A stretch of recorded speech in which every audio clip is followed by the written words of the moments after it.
I never should have bought that doll. It started when I stumbled upon a quaint little toy shop while strolling through a narrow alley in the old part of town. The shop felt like it had been frozen in time, dust motes dancing in the beams of sunlight that filtered through the grimy windows. It was there, on a faded velvet cushion, that I found her. A porcelain doll with glassy blue eyes and hair as black as obsidian.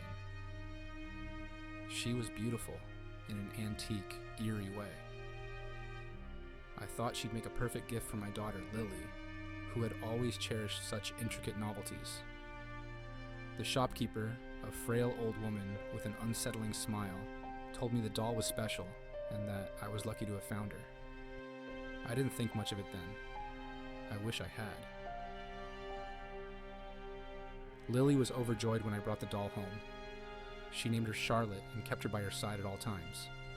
That's when strange things began to happen. About a week after Charlotte's arrival, I noticed small changes. At first, it was subtle. A tiny line here, a slight gray tinge to the hair there. Charlotte was aging. I told myself it was just the light, just my imagination running wild. Dolls don't age. Then, my mother fell ill. It was sudden, a vigor-draining sickness that left the doctors baffled. She grew weaker with each passing day. At the same time, the aging of the doll accelerated. Each morning, Charlotte appeared a day older. Her skin grew cracked and her silky dress faded. It was as though she was leeching life itself from those around her. I tried to take Charlotte away, but Lily wouldn't have it. She screamed and cried whenever I attempted to remove the doll from her room. By then, Charlotte had developed a ghastly appearance, her once smooth porcelain face now lined and sunken. That's when Lily began to cough. It started as a tickle in her throat but grew worse rapidly, each day stripping a layer of energy and color from her, just as it did from my mother.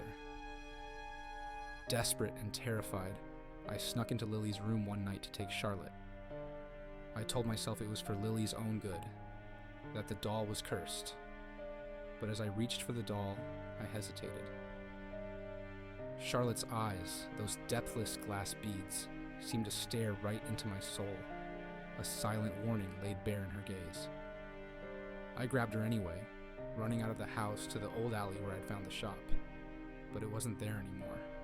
There was no sign that the shop had ever existed. Panic rising, I did the only thing I could think of. I threw Charlotte into the river that ran behind our town, watching her sink slowly into the dark water. Returning home, I found the atmosphere unchanged, the air still heavy with impending doom. My mother passed away that night, and Lily's condition worsened.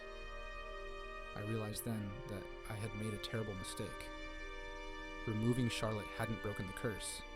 It had only angered whatever malevolent spirit had latched onto her. Now, I sit beside Lily's bed, watching her fragile form struggle for each breath, and I know the true cost of my ignorance.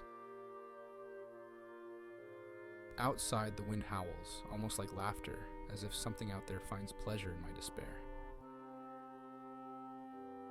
I fear that soon I may hear the faint sound of porcelain clinking together, the soft splash of a doll pulling herself from the riverbed.